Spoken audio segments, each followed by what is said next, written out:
Ya, bismillahirrahmanirrahim. Assalamualaikum warahmatullahi wabarakatuh. Kita akan melanjutkan topik pembahasan untuk kimia, yaitu tentang ikatan kimia.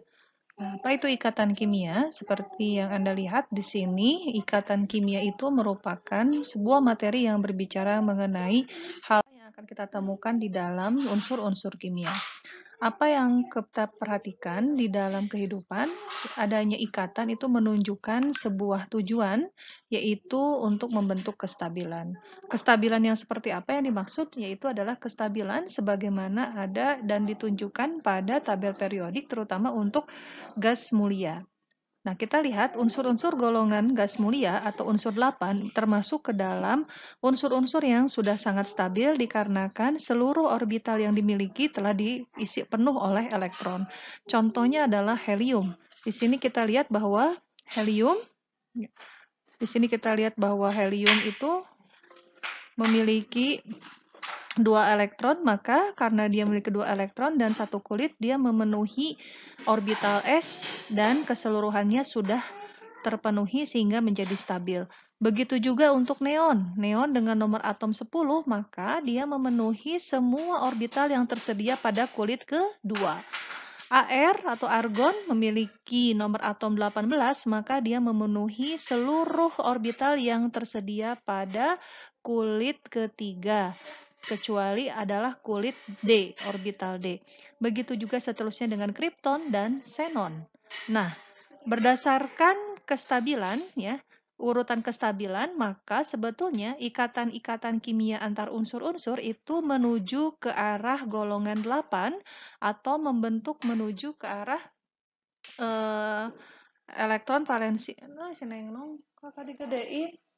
Kamu mah.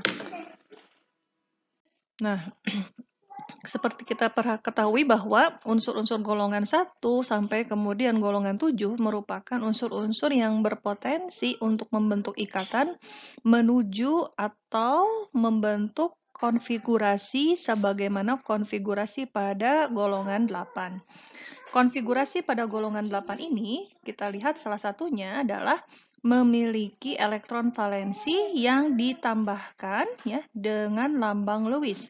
Nah, kita lihat Lewis merupakan salah satu tokoh yang memperkenalkan bagaimana menggambarkan jumlah elektron valensi berdasarkan notasi titik.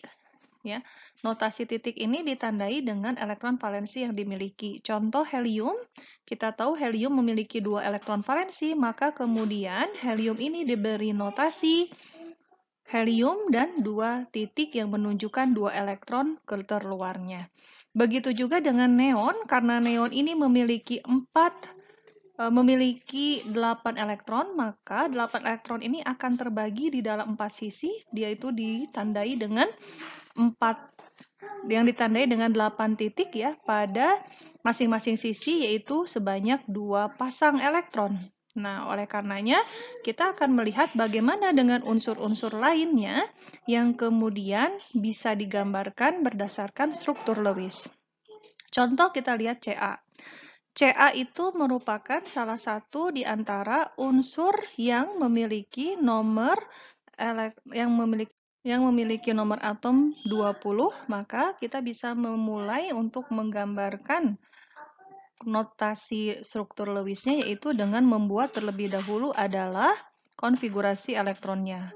Karena dia memiliki 20 elektron, maka kita bisa tuliskan notasi elektronnya berupa 1s2, 2s2, kemudian 2p6, dilanjutkan dengan 3s2, kemudian 3p6. Ya, kita lihat di sini sudah terdiri dari 18, maka kita lihat berikutnya adalah 4s2. Berdasarkan konfigurasi elektron yang sudah kita pelajari, maka elektron terluarnya berada pada orbital 4s2. Ini menunjukkan bahwa dia berada pada golongan 2A, ya, pada golongan 2, yaitu jumlah elektron pada kulit terluarnya dan periode 4. Karena Ca ini berada pada golongan kedua, maka kita bisa tuliskan Ca sebagai notasi di dalam struktur Lewisnya adalah seperti ini. Kenapa tidak seperti He yang berada pada pasangan ya? Karena orbital He itu hanya satu kulit. Nah, karena hanya satu kulit maka dia langsung berpasangan, sedangkan pada Ca dia berada pada kulit keempat, di mana kulit keempat ini memiliki orbital lain, yaitu selain 4s di sini ada orbital 3d. Artinya dia masih memiliki peluang untuk diisi oleh oleh elektron-elektron lain sebelum berpasangan. Yang berikutnya adalah contohnya, misalnya sulfur. Nah, kita lihat sulfur atau belerang. Sulfur memiliki nomor atom 16, dan kemudian bisa kita lihat konfigurasi elektronnya adalah 1s2, kemudian 2s2, 2p6, 4s2, 3s2, mohon maaf, 3s2, dan 3p4. Ya. Di sini kita sudah dapatkan jumlah elektron, di sini sudah ada 10, kemudian ada 6, maka sudah terpenuhi 16 elektron. Dikarenakan pada kulit terluar, kita lihat di sini berdasarkan konfigurasi, maka dia memiliki kulit terluar, yaitu adalah kulit ketiga. Berdasarkan konfigurasi elektron ini, kita bisa dapatkan bahwa golongan dari sulfur itu berdasarkan pada jumlah elektron di kulit terakhir, yaitu kulit ketiga. Di situ ada orbital S dan ada orbital P. Maka kita dapatkan 2 ditambah 4, golongan dari sulfur adalah golongan 6A. Ya. Karena sulfur ini golongan 6A, maka kita bisa membuat notasi dari sulfur ini berdasarkan Lewis-nya adalah yang pertama, kita bagi menjadi 4 sisi, 1, 2, 3, 4. Untuk kemudian kita bisa tambahkan elektron yang berpasangan, 1, 2. Anda boleh mengisi di sini, boleh mengisi di tempat yang lain. Yang jelas Anda bisa melihat ada 2 elektron yang berpasangan dan ada elektron yang bebas. Selanjutnya kita lihat bahwa notasi Lewis ini sebagaimana tadi ditunjukkan pada slide sebelumnya, yaitu jumlah elektron valensi atau golongan itu menunjukkan jumlah titik pada struktur Lewis. Contohnya adalah digambarkan pada tabel periodik berikut ini. Anda bisa perhatikan bahwa golongan 1A itu memiliki notasinya yaitu sebanyak 1. Ya, bisa dituliskan di sebelah kiri, boleh di sebelah kanan. Yang jelas hanya satu titik yang dimiliki oleh masing-masing unsur pada golongan 1 tersebut. Golongan 2A memiliki 2 elektron valensi atau elektron terluar, maka bisa digambarkan 2 titik di mana masing-masing titik tersebut menunjukkan elektron-elektron yang tidak berpasangan. Kemudian golongan 3 pun demikian, golongan 4 ya pada 4 sisi, golongan 5, dan kemudian kita lihat golongan 6. Tadi kita sudah bahas golongan 6, salah satunya sulfur, bisa diperhatikan ya, bisa menggambarkan ada 2 pasang elektron yang berpasangan dan 2 elektron yang tidak berpasangan atau elektron yang tunggal. Nah, inilah gambaran hubungan antara notasi struktur Lewis dengan grup atau golongan pada tabel periodik. Di antara salah satu bentuk ikatan kimia yang terjadi antara unsur-unsur menuju kestabilan adalah salah satunya terbentuk ikatan ion. Berdasarkan namanya, ikatan ion ini merupakan sebuah ikatan yang terjadi antara ion yang bermuatan positif dengan ion yang bermuatan negatif. Ion yang bermuatan positif dengan ion yang bermuatan negatif akan berikatan dan membentuk muatan molekul netral. Sebuah ion bisa bermuatan positif dikarenakan unsur tersebut melepaskan elektron. Sebuah unsur bisa melepaskan elektron diantaranya adalah karena dia memiliki energi ionisasi yang rendah. Sedangkan unsur yang memiliki muatan negatif adalah unsur yang memiliki afinitas elektron tinggi. Ion positif kita sebut dengan kation, sedangkan ion negatif kita sebut dengan anion. Salah satu contoh dari ikatan ion yang terbentuk antara kation dan anion adalah Li dan fluor. Litium merupakan unsur yang berada pada golongan 1A, di mana golongan 1A memiliki elektron valensi yaitu 1, maka kita beri notasi 1 titik di sebelah kiri. Dan kemudian kita akan melihat bahwa untuk litium ini lebih berpotensi melepaskan elektron dibandingkan untuk menarik 7 elektron menuju prinsip oktet atau mencapai golongan 8. Golongan 8 ya. Menuju golongan 8 atau konfigurasi elektron yaitu mencapai konfigurasi elektron dari unsur helium di mana hanya bisa memenuhi 1 S2, maka dia harus melepaskan 1 elektron sehingga ketika melepaskan 1 elektron maka muatannya menjadi positif. Melepaskan 1 elektron muatannya menjadi positif, maka konfigurasinya menjadi 1 S2. Elektron yang dilepaskan oleh litium ini akan ditangkap oleh fluor, karena fluor merupakan golongan 7A, sampai kemudian kita tahu untuk bisa menuju golongan 8A atau prinsip oktet, fluor ini hanya memerlukan 1 elektron. 1 elektron diperoleh dari litium, maka kemudian konfigurasi elektron yang semulanya 1s2, 2s2, 2p5 kemudian menjadi 1s2, 2s2, dan 2p6. Maka ketika fluor mendapatkan elektron, maka muatan menjadi negatif dan adapun notasinya di sini kita lihat menjadi berubah. Yang tadinya dia memiliki 7 elektron, yaitu 7 titik, menjadi 8 titik, sedangkan litium tidak memiliki elektron karena elektronnya sudah diberikan kepada fluor. Atau dengan kata lain kita bisa bagi menjadi tahap pertama di mana litium ya melepaskan 1 elektron sehingga muatannya menjadi Li+ ditambah elektron. Kemudian elektron ini ditangkap oleh fluor, di mana fluor yang kemudian akhirnya mendapatkan sumbangan 1 elektron menjadi muatan negatif dan memenuhi konfigurasi elektron, memenuhi prinsip oktet. Sehingga notasi untuk ikatan ion antara litium dan fluor itu menjadi Li+ dan fluor. Ini adalah notasi dari ikatan struktur Lewis ion. Reaksi akhir kita dapatkan seperti ini. Contoh soal bisa kita lihat di sini contohnya adalah jika saya punya senyawa ionik antara BaO, MgCl2, dan aluminium oksida serta CaO. Bagaimana kita bisa membuat struktur Lewis untuk masing-masing senyawa tersebut? Mari kita mulai dengan BaO. Ba atau kita tahu Ba ini merupakan salah satu unsur yang termasuk ke dalam golongan 2. Maka karena dia memiliki 2 elektron valensi, kita tuliskan notasinya berupa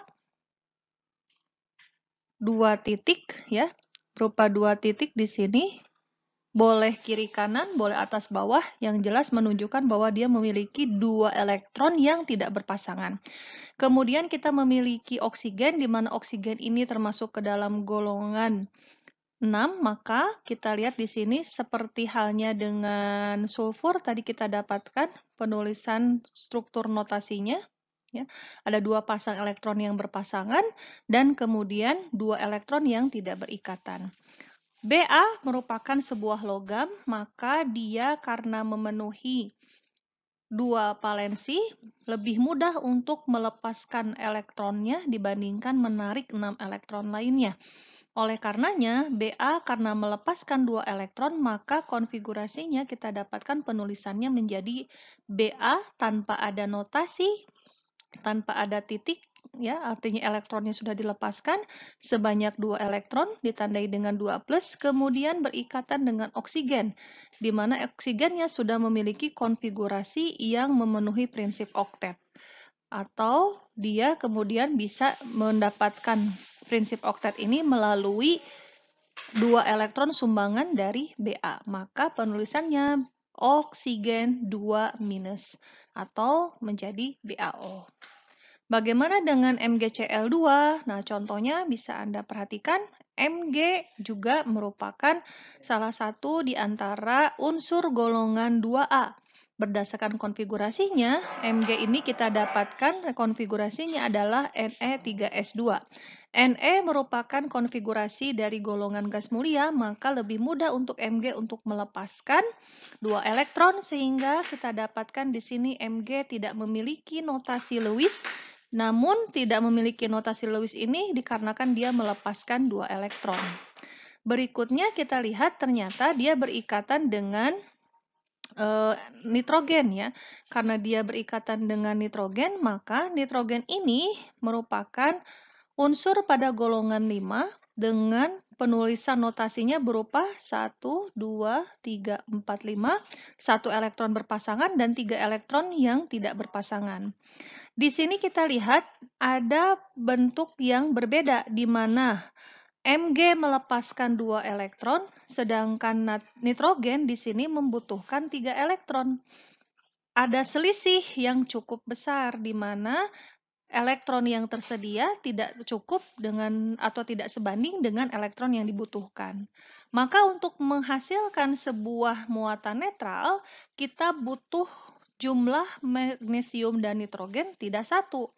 Berapa jumlahnya? Nah, kita bisa gunakan berdasarkan perkalian silang. Perkalian silangnya itu adalah berdasarkan muatan yang dimiliki, ya. Kemudian kita kalikan silang. Mg memiliki muatan 2, maka kita kalikan silang dengan nitrogen. Nitrogen memiliki 3 elektron yang bisa kita lihat di sini.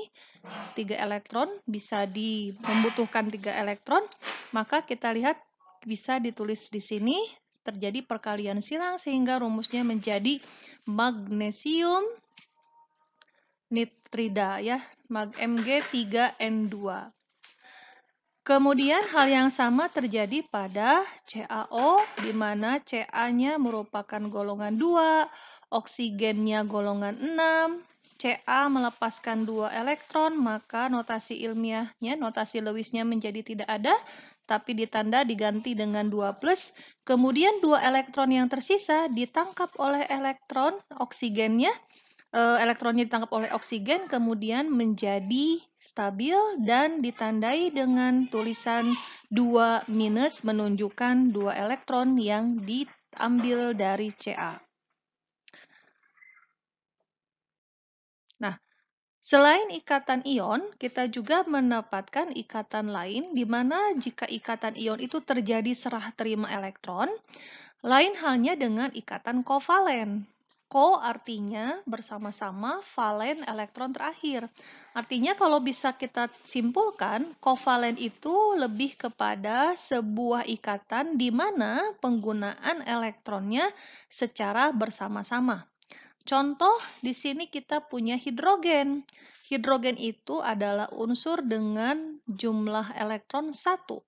Maka karena sebetulnya dia membutuhkan 1 elektron untuk bisa memenuhi konfigurasi dari helium, dia membutuhkan 1 elektron lain bisa berasal dari hidrogen atom yang sama, sehingga terbentuklah sebuah unsur hidrogen atau H2 dan oksigen dan elektronnya digunakan secara bersama-sama. Ikatan kovalen biasanya terjadi antara unsur-unsur biner ya yang membentuk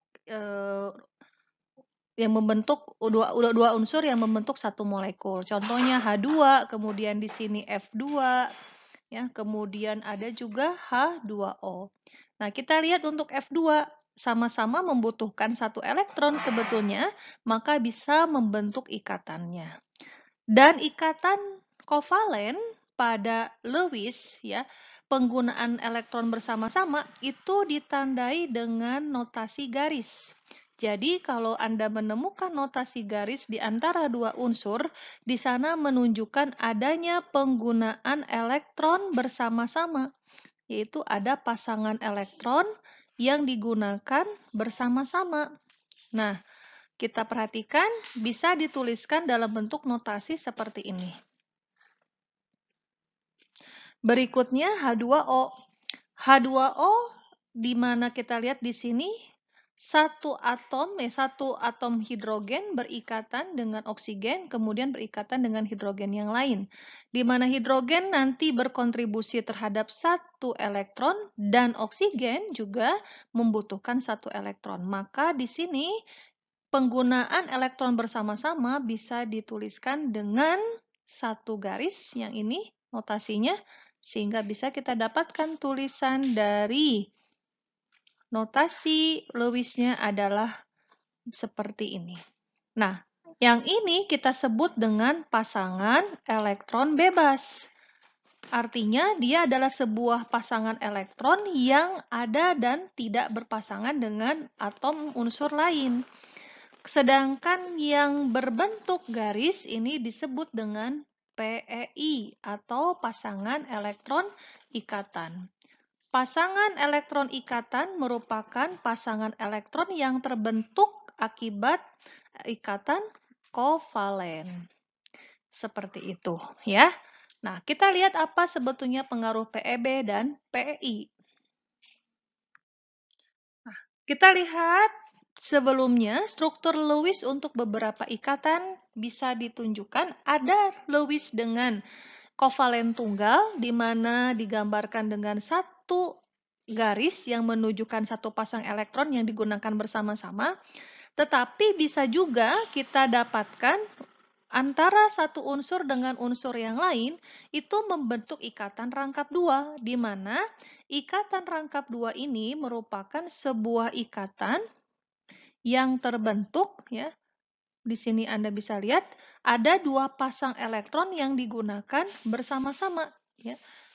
Ada dua pasang elektron. Bagaimana? Contohnya adalah pada ikatan antara karbon dan oksigen. Karbon dan oksigen di sini, karbon berikatan, ya, satu dengan oksigen, di mana ikatannya adalah berupa ikatan ganda. Kenapa terbentuk ikatan ganda? Kembali agar memenuhi prinsip oktet, yaitu adanya 8 elektron pada setiap unsur yang berikatan. Selain ikatan rangkap 2, bisa juga ada ikatan rangkap 3, di mana 3 pasang elektronnya digunakan bersama-sama. Ikatan elektron yang digunakan bersama-sama dalam ikatan rangkap 3, salah satu contohnya adalah pada nitrogen, ya. Di mana nitrogen ini merupakan sebuah unsur yang kita tahu, ya. Kita lihat di sini nitrogen memiliki 5 elektron terluar. Karena elektronnya terluar, kemudian dia berikatan. Nah, ketika dia berikatan, Anda bisa lihat kalau ikatannya tunggal, ternyata dia memiliki pasangan elektron sebanyak, di sini elektron yang pada nitrogen yang ini, ya, kita coba lihat pada nitrogen yang sebelah kiri, dia memiliki elektron 1, 2, 3, 4, ya, 3, 4, 5, 6. Di sini baru 6 elektron. Sedangkan harusnya supaya stabil dia memenuhi prinsip oktet. Maka cara berikutnya kita harus memberikan ikatan yang ini, 2 elektron ini harus berikatan dengan yang sama, ya. Ketika sudah berikatan kita dapatkan di sini 1, 2, 3 pasang elektron ditambah 1 elektron bebas. Masih 7 elektron. Oleh karenanya, agar terbentuk sebuah konfigurasi prinsip oktet, maka diikatnya terjadi ikatan menjadi ikatan 3. Nah, kalau kita lihat ikatannya 3, maka elektron di sini hilang dan akhirnya kita akan dapatkan jumlah elektron valensi pada masing-masing nitrogen kiri dan kanan akan berjumlah 8, yaitu 1 pasang, 2 pasang, 3 pasang, 4 pasang. Ada 4 pasang elektron, maka menjadi 8 elektron pada atom nitrogen sebelah kiri, begitu juga atom nitrogen sebelah kanan. Contoh struktur Lewis beberapa ikatan. Bagaimana juga sebetulnya bisa terbentuk kovalen koordinasi. Nah, kovalen koordinasi ini adalah sebuah kovalen di mana ikatan yang terbentuk, ya, satu atomnya menyumbangkan 2 elektron, ya, bersama-sama langsung. kepada pasangan untuk digunakan bersama-sama. Nah, kovalen koordinasi contohnya adalah seperti NH3. NH3 itu adalah kita tahu N itu memiliki konfigurasi elektronnya dia 5 elektron terluar, 3 elektron tidak berpasangan. Maka ketika dia berikatan, ya kita tahu dengan H, misalnya di sini saya berikan simbol elektron dari H berupa silang. Nah, kita lihat di sini, karena nitrogen ini memiliki pasangan elektron bebas ini sebetulnya tidak terganggu dan bisa diberikan kepada H+. Ingat H+ itu adalah hidrogen yang kehilangan 1 elektron. Jadi karena dia sudah kehilangan 1 elektron tetapi dia memiliki orbital, maka si elektron bebas ini diberikan kepada H+. Maka terjadilah bentuk NH4+. Ini yang disebut dengan ikatan kovalen koordinasi. Nah, namun ternyata tidak semua ikatan itu memenuhi prinsip oktet. Meskipun sebagian besar adalah memenuhi prinsip oktet, tetapi pengecualiannya ada ditemukan pada beberapa unsur. Kita lihat ada oktet tidak lengkap, ya, di mana oktet tidak lengkap ini merupakan sebuah konfigurasi pada ikatan unsur yang kurang dari 8. Di antaranya kita dapatkan dari senyawa boron dan juga senyawa berilium. Senyawa boron dan senyawa berilium ini tidak bisa lagi untuk mendapatkan tambahan karena ketersediaan orbital yang dimiliki. Ya, contohnya boron dia Bf3, kemudian dia juga ada BeH2. Kenapa Bf3?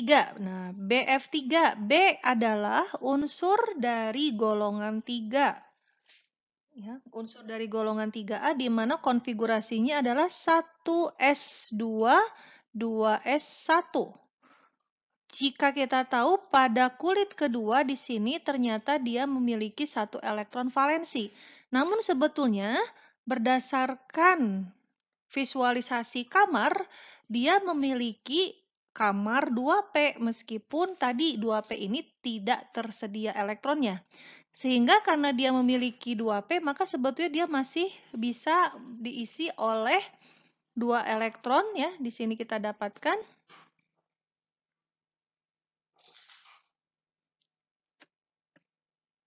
ya. Karena konfigurasinya 2s1, mohon maaf, boron itu konfigurasinya adalah 5 ya, 1s2, 2s2 dan 2p1, maka kita lihat bahwa ternyata dia bisa mendapatkan elektron sebanyak ya, melepaskan elektron yang 3 ini, maka dia memenuhi kestabilannya dengan Bf3. Begitu juga dengan BeH2. Penyimpangan lain adalah untuk spesies ganjil, yaitu adalah NO dan NO2, di mana ternyata untuk N dan NO2 ini termasuk ke dalam molekul radikal yang mana di sini nitrogen itu tidak memenuhi prinsip oktet. Kita lihat ada berapa jumlah elektron yang dimiliki? 1 pasang, 2 pasang, 3 pasang. Di sini hanya memiliki 7 elektron. Sedangkan oksigennya dia sudah memiliki 8 elektron. Maka ini kita lihat spesies ganjil. Maka untuk nitrogen dia termasuk penyimpangan bilangan oktet. Adapun yang lainnya adalah oktet yang berkembang, penyimpangan ketika kita mendapatkan lebih dari 8 elektron. Umumnya itu berada pada unsur dari ya, molekul dari unsur P dan S. Contohnya PCl6 dan SF6. Tentu saja karena PCl6 berarti jumlah elektron di sekitar P itu bahkan lebih dari 10. Karena ada 6 elektron, maka kita dapatkan misalnya untuk PCl6 dia akan mendapatkan elektronnya, mohon maaf ini PCl5, maka dia akan mendapatkan jumlah elektronnya 10. Sedangkan SF6 jumlah elektronnya akan berjumlah 12.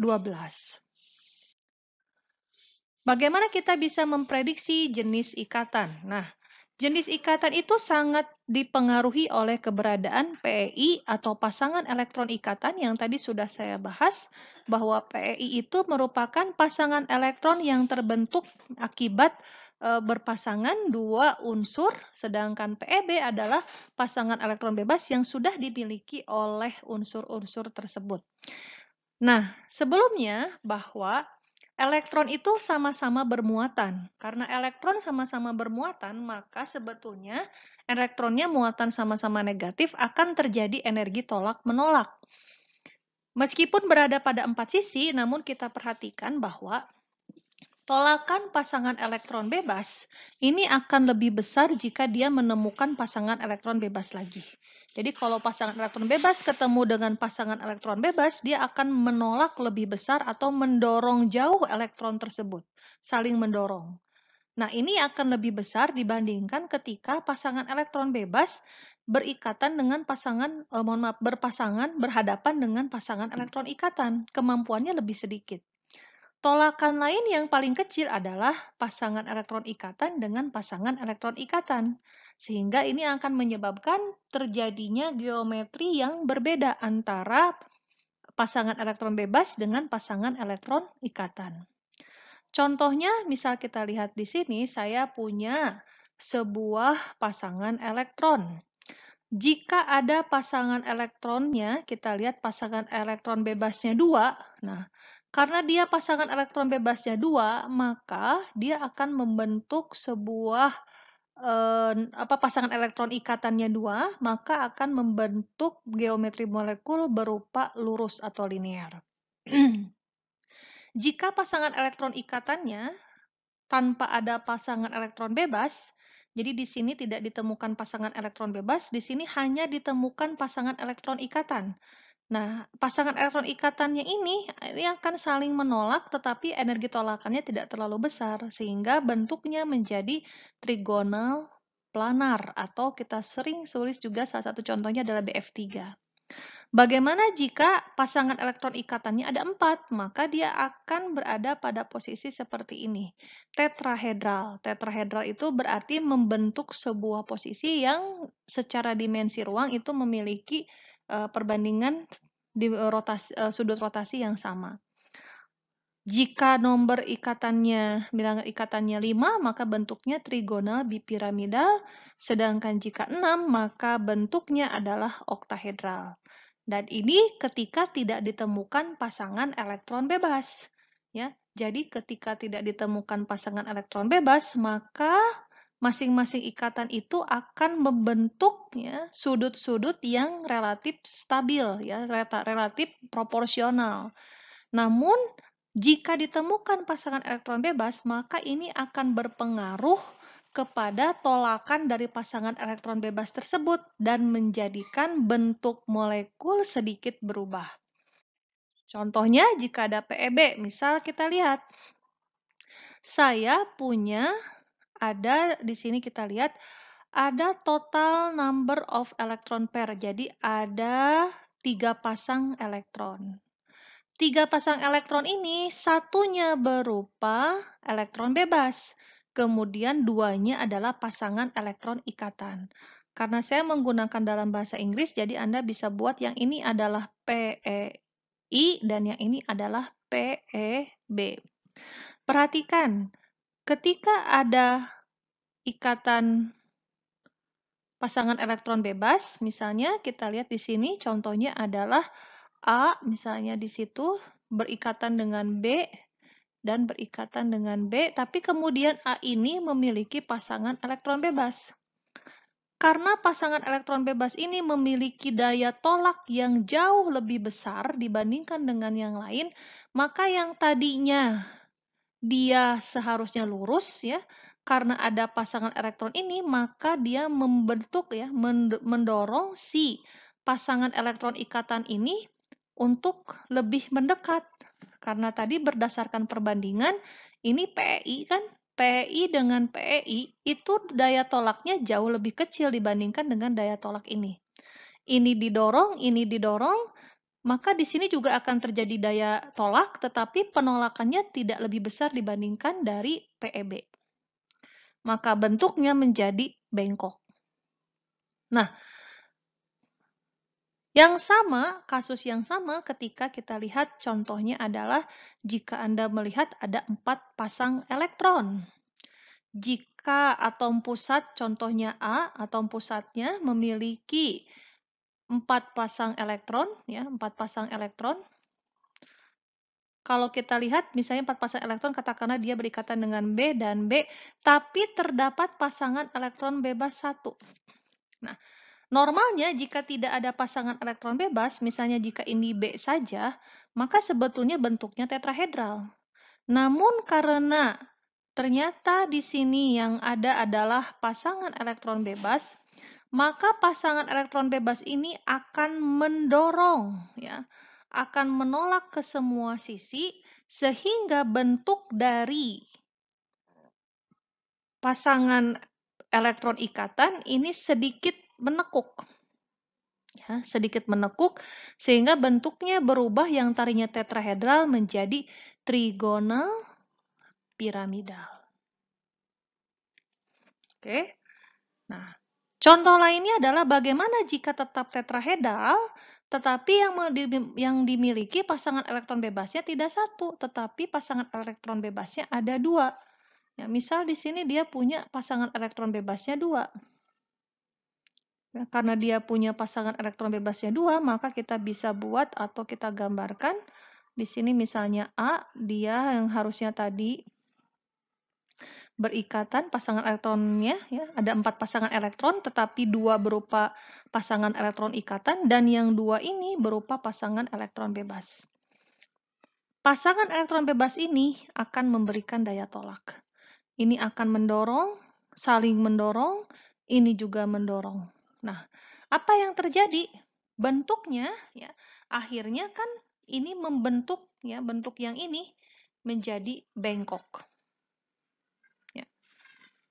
Cara yang sama untuk bisa Anda lihat adalah yang penting kuncinya adalah pasangan elektron bebas ini memegang kendali, mendorong pasangan elektron ikatan jauh dari dirinya, sehingga akan mendorong pembentukan dari geometri molekul yang diciptakan. Itu adalah geometri molekul berdasarkan keadaan PeB dan PeI. Baik, kita lihat bagaimana contoh diminta untuk menggambarkan geometri molekul dan ion dari AsH3, OF2, dan AlCl3. Cara untuk menjawab pertanyaan ini adalah kita harus menentukan terlebih dahulu step by step atau tahap per tahap. Yang pertama adalah Anda harus menggambar terlebih dahulu struktur Lewis-nya. Struktur Lewis ini akan memberikan kita informasi berapa sebetulnya pasangan elektron yang ada pada molekul tersebut. Kemudian nanti kita bisa bagi menjadi 2 berupa PeI-nya berapa atau pasangan elektron ikatannya berapa dan berapa PeB-nya atau pasangan elektron bebasnya. Kalau kita sudah tahu PeI dan PeB, maka nanti kita bisa mengecek kembali struktur geometri berdasarkan tabel yang disediakan baik itu pada buku petunjuk ataupun pada slide sebelumnya. Maka yang pertama kali kita coba perhatikan untuk AsH3. AsH3 memiliki konfigurasi elektronnya. Di sini saya sudah tuliskan bahwa konfigurasinya adalah argon 3D10, 4s2, 4p3. Karena konfigurasinya berakhir pada 4s2, 4p3, pada kulit terakhir kita dapatkan ada 5 elektron, dan kemudian kita lihat di sini dia membutuhkan 3 elektron untuk bisa memenuhi prinsip oktet, maka diperhatikan jumlah elektron ini diperoleh dari hidrogen. Oleh karenanya, kita harus menggambarkan terlebih dahulu bentuk ikatannya. Yang menjadi pusat atom pusatnya adalah As.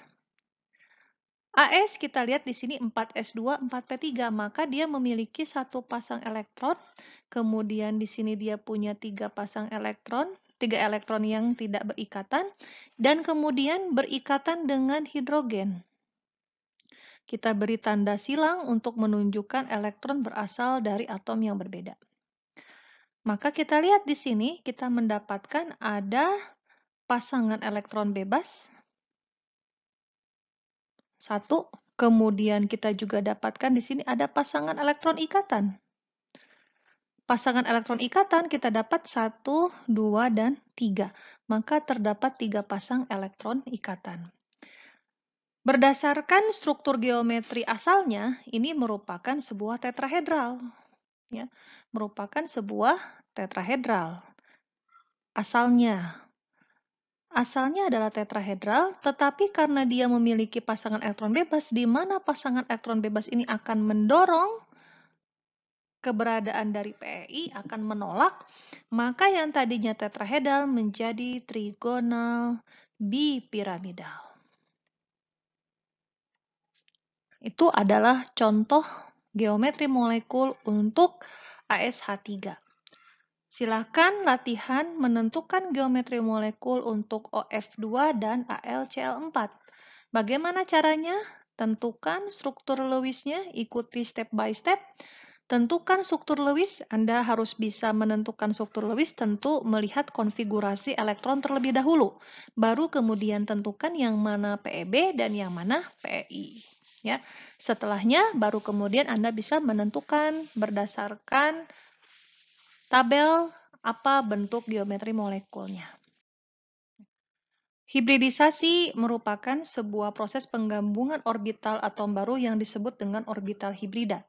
Hal ini bisa terjadi yang awalnya terdapat perbedaan tingkat energi namun mengalami penyamarataan tingkat energi agar dapat menerima elektron dan membentuk kestabilan.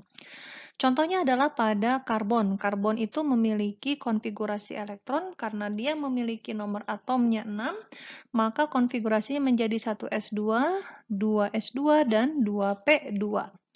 Pada kulit terakhir, dia memiliki konfigurasi 2s2 dan 2p2. Jadi bisa kita gambarkan berdasarkan gambarannya ya. Di sini 2s2 1 2 kemudian kita dapatkan seperti ini. Namun terjadinya bentuk ikatan ini agar bisa mendapat elektron akan dipindahkan ya.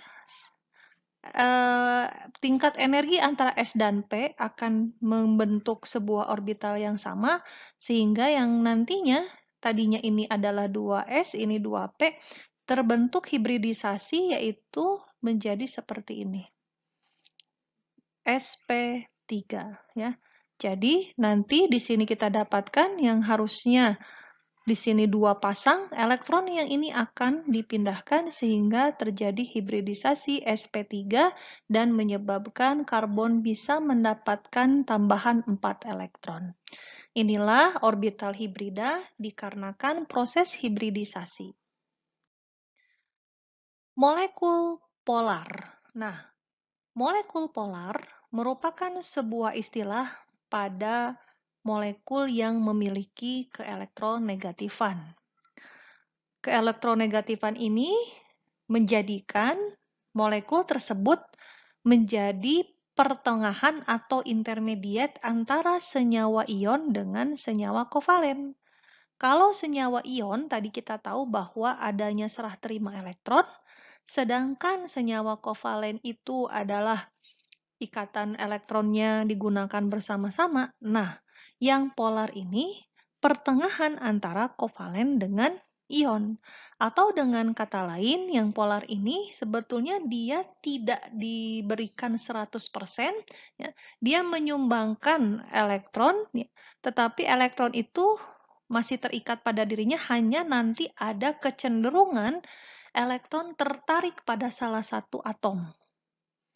Nah, contohnya misalnya kita lihat di sini, molekul polar, jika tanpa medan listrik, ini akan sangat berpengaruh pada konsistensi atau distribusi molekul tersebut. Jika dia berada pada sebuah tanpa medan listrik, maka sebetulnya molekul tersebut akan bersifat acak. Namun ketika diberikan medan listrik, maka Anda perhatikan dia akan merespon keberadaan dari medan listrik tersebut. Yang negatif dengan positif itu akan terjadi daya tarik, ya, akan ada terjadi tarik-menarik. Nah, ini adalah molekul polar. Jadi, tidak sepenuhnya serah terima, namun ada daya tarik dari elektron ke salah satu atom yang berikatan. Ya. Topik terakhir yang akan dibahas terkait dengan ikatan kimia ini adalah gaya antar molekul. Nah, kita lihat gaya antar molekul sebetulnya adalah sebuah gaya yang bisa dikatakan hipotesa antara molekul yang terbentuk.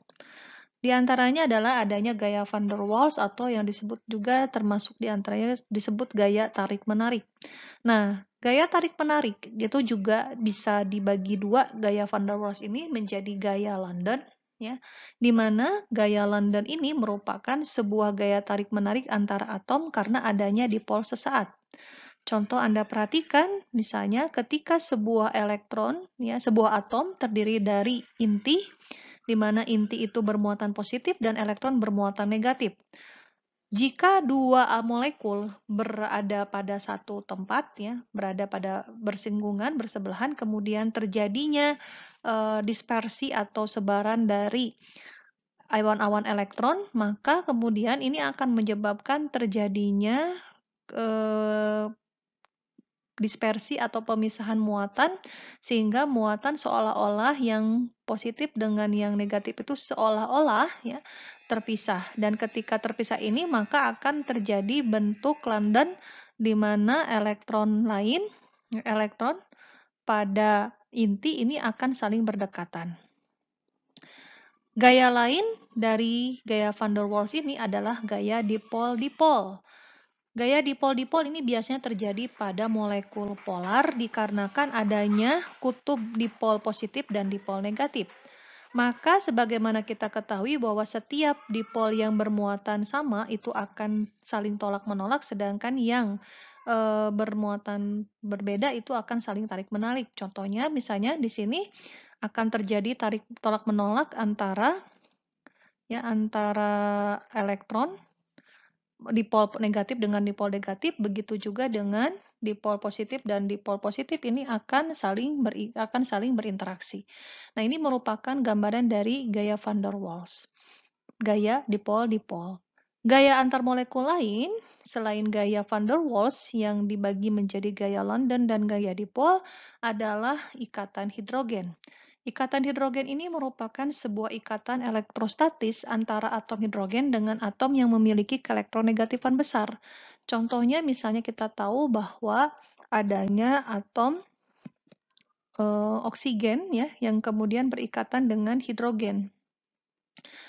Molekul air ini akan bersebelahan, akan sama-sama dengan molekul air, sehingga nanti akan terjadi sebuah ikatan, ya, ikatannya ikatan semu antara molekul yang memiliki hidrogen dengan molekul yang memiliki keelektronegatifan besar. Contohnya seperti itu. Keberadaan ikatan hidrogen ini akan mempengaruhi akan mempengaruhi titik deleh dan titik didih dari sebuah molekul. Nah, ini adalah penjelasan terakhir terkait dengan ikatan kimia. Sampai jumpa lagi pada video penjelasan berikutnya. Terima kasih atas perhatiannya. Assalamualaikum warahmatullahi wabarakatuh.